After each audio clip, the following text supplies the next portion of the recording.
Bienvenidos a las historias de Lilith. Hola queridos oyentes, bienvenidos. Vamos a continuar con otro cuento de Hans Christian Andersen.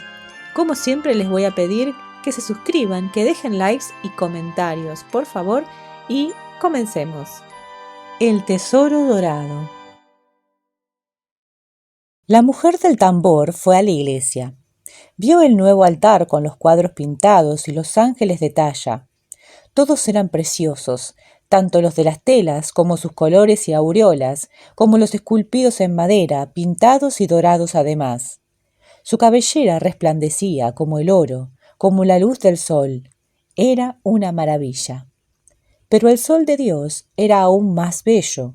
Lucía por entre los árboles oscuros con tonalidades rojas, claras, doradas, a la hora de la puesta. ¡Qué hermoso es mirar la cara de nuestro Señor! Y la mujer contemplaba el sol ardiente, mientras otros pensamientos más íntimos se agitaban en su alma. Pensaba en el hijito que pronto le traería la cigüeña, y esta sola idea la alborozaba. Con los ojos fijos en el horizonte de oro, deseaba que su niño tuviese algo de aquel brillo del sol, que se pareciese siquiera a uno de aquellos angelitos radiantes del nuevo altar.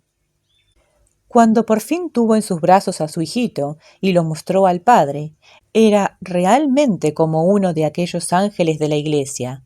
Su cabello dorado brillaba como el sol poniente.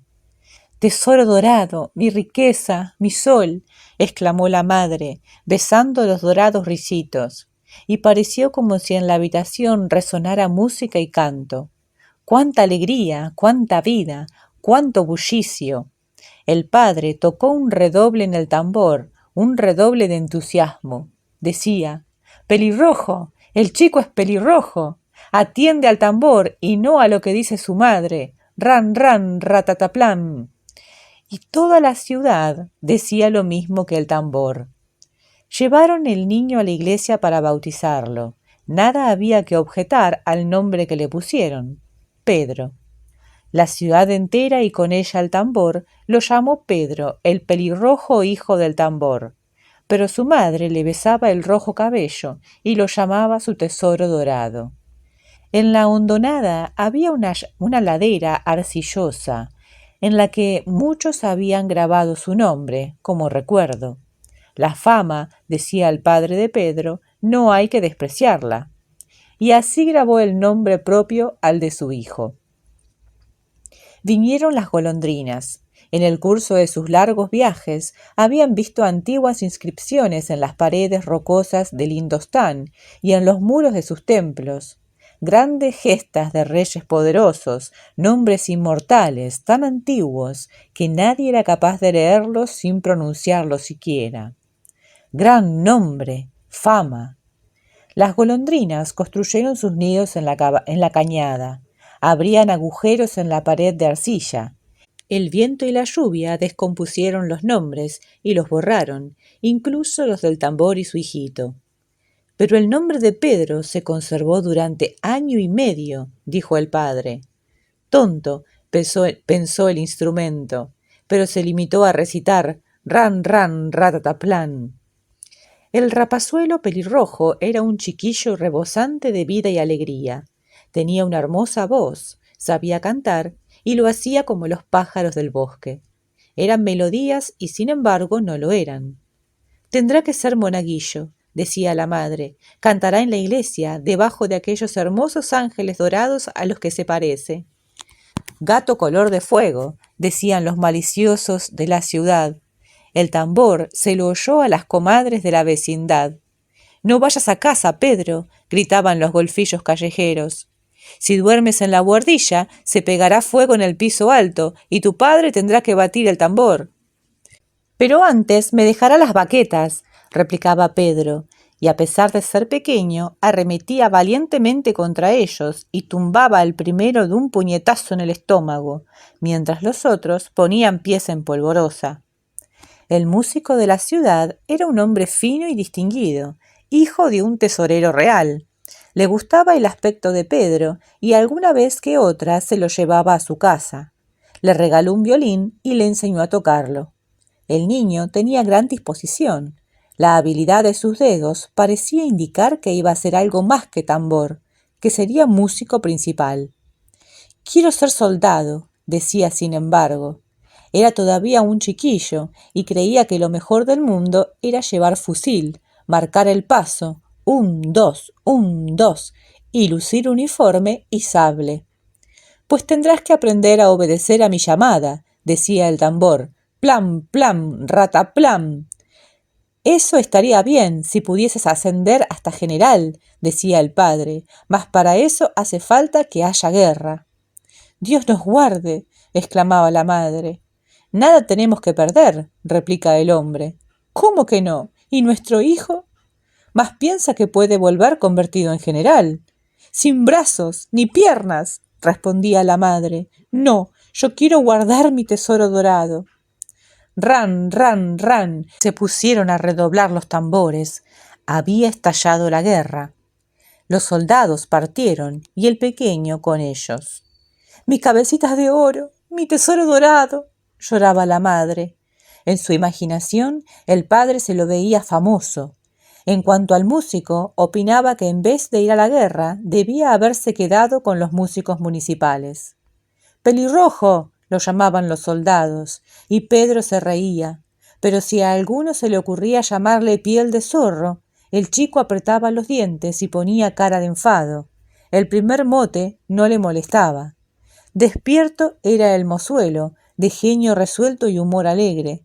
«Esta es la mejor cantimplora», decían los veteranos. Más de una noche hubo de dormir al raso, bajo la lluvia y el mal tiempo, calado hasta los huesos, pero nunca perdió el buen humor. Aporreaba el tambor tocando diana, ran, ran, ran, pataplam. A levantarse. Realmente había nacido para tambor. Amaneció el día de la batalla. El sol no había salido aún, pero ya despuntaba el alba. El aire era frío, el combate ardiente. La atmósfera estaba empañada por la niebla, pero más aún por los vapores de la pólvora. Las balas y granadas pasaban volando por encima de las cabezas, o se metían en ellas, o en los troncos y miembros, pero el avance seguía. Alguno que otro caía de rodillas, las sienes ensangrentadas, la cara lívida. El tamborcito conservaba todavía sus colores sanos. Hasta entonces estaba sin un rajuño. Miraba, siempre con la misma cara alegre, el perro del regimiento, que saltaba contento delante de él, como si todo aquello fuese pura broma, como si las balas cayeran solo para jugar con ellos. «¡Marchen! ¡De frente!», decía la consigna del tambor. Tal era la orden que le daban. Sin embargo, puede suceder que la orden sea de retirada, y a veces esto es lo más prudente. Y en efecto, le ordenaron «¡Retirada!». Pero el tambor no comprendió la orden y tocó «¡Adelante! ¡Al ataque!». Así lo había entendido, y los soldados obedecieron a la llamada del parche. Fue un famoso redoble, un redoble que dio la victoria a quienes estaban a punto de ceder. Fue una batalla encarnizada y que costó muy cara. La granada desgarra la carne en sangrantes pedazos, incendia los pajares en los que ha buscado refugio el herido, donde permanecerá horas y horas sin auxilio, abandonado tal vez hasta la muerte. De nada sirve pensar en todo ello, y no obstante uno lo piensa, incluso cuando se halla lejos, en la pequeña ciudad apacible. En ella cavilaban el viejo tambor y su esposa. Pedro estaba en la guerra. «Ya estoy harto de gemidos», decía el hombre. Se trabó una nueva batalla. El sol no había salido aún, pero amanecía. El tambor y su mujer dormían. Se habían pasado casi toda la noche en vela, hablando del hijo que estaba allí, en manos de Dios. Y el padre soñó que la guerra había terminado, los soldados regresaban y Pedro ostentaba en el pecho la cruz de plata.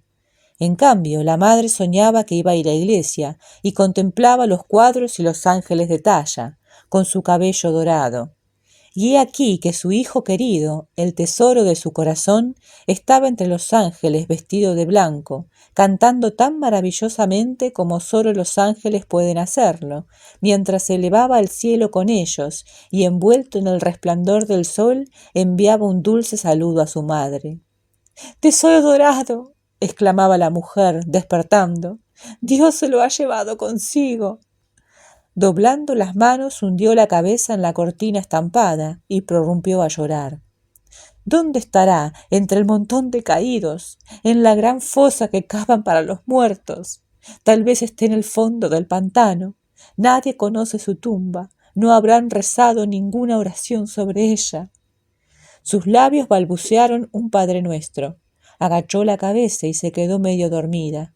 Se sentía tan cansada. Fueron pasando los días entre vida y sueño. Era el anochecer. Un arco iris se dibujaba encima del bosque, desde este al profundo pantano. Entre el pueblo circula una superstición que pasa por la verdad incontrovertible. Existe un gran tesoro en el lugar donde el arco iris toca la tierra. También allí debía de haber uno, pero nadie pensó en el pequeño tambor, aparte su madre, que de continuo soñaba en él. Y los días fueron pasando entre la vida y los sueños. No había sufrido el más mínimo rasguño, no había perdido uno solo de sus dorados cabellos. «Plam, plam, rataplam, es él, hubiera dicho el tambor y cantado la madre si lo hubiesen visto soñado. Entre cantos y hurras y con los laureles de la victoria regresaron los soldados a casa, una vez terminada la guerra y concertada la paz.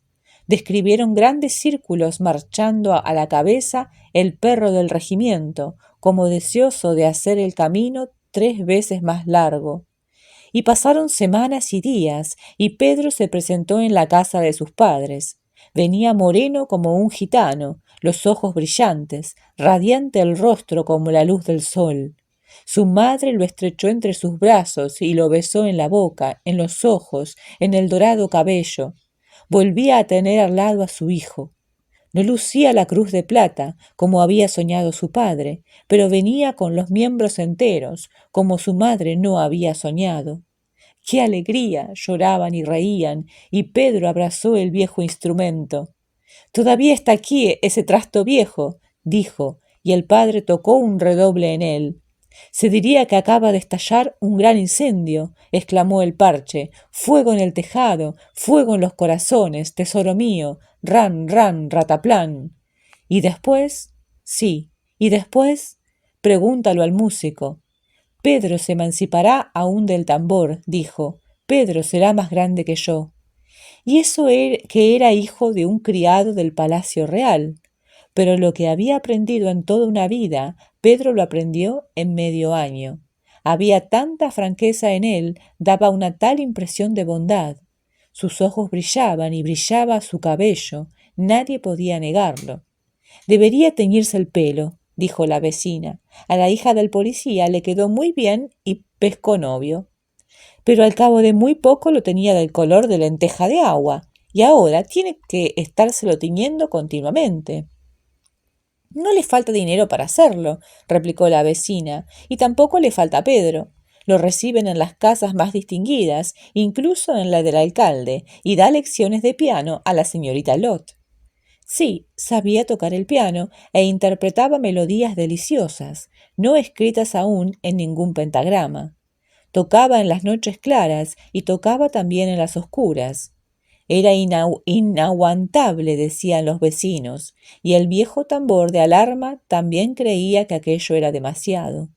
Tocaba hasta que sus pensamientos levantaban el vuelo y grandes proyectos para el futuro se arremolinaban en su cabeza. Gloria. Y Lot, la hija del alcalde, estaba sentada al piano. Sus finos dedos danzaban sobre las teclas y sus notas repercutían en el corazón de Pedro. Le parecía como si aquello fuese demasiado estrecho, y la impresión la tuvo no una vez, sino varias. Por eso un día, cogiéndole los finos dedos y la delicada mano, la miró en los grandes ojos castaños. Dios solo sabe lo que dijo, nosotros podemos conjeturarlo. Lot se sonrojó hasta el cuello y los hombros. No le respondió una palabra. En aquel momento entró un forastero en la habitación, un hijo del consejero de Estado, con una reluciente calva que le llevaba hasta el pescuezo. Pedro permaneció mucho rato con ellos, y la dulce mirada de Lot no se apartó de él. Aquella noche habló a sus padres de lo grande que es el mundo, y de la riqueza que se encerraba en él, para él en el violín. Gloria, ran, ran, rataplán, dijo el tambor de alarma. Este Pedro nos va a volver locos. Me parece que está chiflado. A la mañana siguiente, la madre se fue a la compra. ¿Sabes la última noticia, Pedro?, dijo al volver. Lot, la hija del alcalde, se ha prometido con el hijo del consejero de Estado. Anoche mismo se cerró el compromiso. —¡No! —exclamó Pedro, saltando de la silla. Pero su madre insistió en que sí. Lo sabía por la mujer del barbero, al cual se lo había comunicado el propio alcalde. Pedro se volvió pálido y cayó desplomado en la silla. —¡Dios santo! ¿Qué te pasa? —gritó la mujer. —Nada, nada. Déjenme marchar —respondió él, y las lágrimas le rodaron por las mejillas. —Hijo mío querido, tesoro dorado —exclamó la madre, llorando. Pero el tambor de alarma se puso a tocar. Lot murió, Lot murió. Se terminó la canción. Pero la canción no había terminado todavía. Quedaban aún muchas estrofas y muy largas, las más bellas, un tesoro para toda la vida. —Pues sí que lo ha cogido fuerte —dijo la vecina—. Todos tienen que leer las cartas que le envía su tesoro y escuchar lo que los diarios cuentan de él y de su violín. Le manda mucho dinero y bien que lo necesita la mujer desde que enviudó. —Toca en presencia de reyes y emperadores —dijo el músico. A mí la suerte no me sonrió, pero él fue mi discípulo y recuerda a su viejo maestro. Su padre soñaba, dijo la mujer, que Pedro regresaba de la guerra con una cruz de plata en el pecho. En campaña no la ganó. Allí debe de ser más difícil obtenerlo. Pero ahora luce la cruz de caballero. Si su padre pudiera verlo.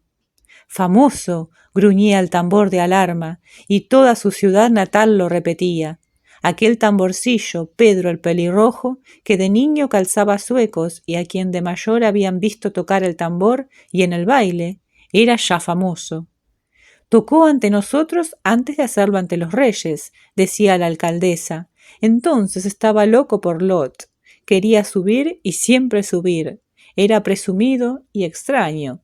Mi marido se echó a reír cuando se enteró de aquel desatino. Hoy Lot es la señora consejera. Se escondía un tesoro en el corazón de aquel pobre niño que de tamborcillo había tocado el adelante marchen, llevando a la victoria a los que estaban a punto de ceder. En su corazón había un tesoro, un manantial de notas divinas que se escapaban de su violín como si en él estuviera encerrado todo un órgano, y como si todos los elfos bailasen en sus cuerdas en una noche de verano. Se oía el canto del tordo y la clara voz humana. Por eso hechizaba a todos los corazones y hacía que su nombre corriese de boca en boca. Ardía un gran fuego, el fuego del entusiasmo. Y además es tan guapo, decían las damitas, y las viejas les daban la razón. La más vieja de todas abrió un álbum de rizos famosos, solo para poder procurarse uno del rico y hermoso cabello del joven violinista. Un tesoro dorado. Y un buen día entró en la pobre morada del tambor aquel hijo, bello como un príncipe, más feliz que un rey, llenos de luz los ojos, resplandeciente el rostro como el sol. Y estrechó entre sus brazos a su madre, y ella lo besó en la boca, llorando tan feliz como solo de gozo se puede llorar. Dirigió un saludo a cada uno de los viejos muebles, a la cómoda con las tazas del té y el florero, al lecho donde durmiera de pequeño. Sacó el viejo tambor de alarma y lo puso en el centro de la habitación. Padre habría tocado ahora un redoble, dijo a su madre, lo haré yo por él. Y se puso a aporrearlo con todas sus fuerzas, armando un estrépito de 1000 demonios. y el instrumento se sintió tan honrado que reventó de orgullo. «Tiene buen puño», dijo el tambor. «Ahora guardaré de él un recuerdo para toda la vida. Me temo que la vieja estalle también de alegría con su tesoro». Y ahí tienen la historia del tesoro dorado. Y así finaliza esta hermosa historia de un joven y de su vida, ¿verdad? Y pensar que la vida de cada uno de nosotros es algo así, una pequeña historia en la cual se van dando diferentes situaciones. Pero bueno, somos siempre, o no siempre, pero deberíamos ser el tesoro dorado de alguien más, ¿verdad? De algún padre, de alguna madre, de alguna abuela, de alguna hermana, hermano, de algún tío. Siempre creo que hay alguien igualmente que debería estar ahí para ser feliz por nuestros logros. Espero que sea así para todos ustedes y los invito mañana a leer otro cuento más, o mejor dicho, a escucharlo, de Hans Christian Andersen. Así que suscríbanse.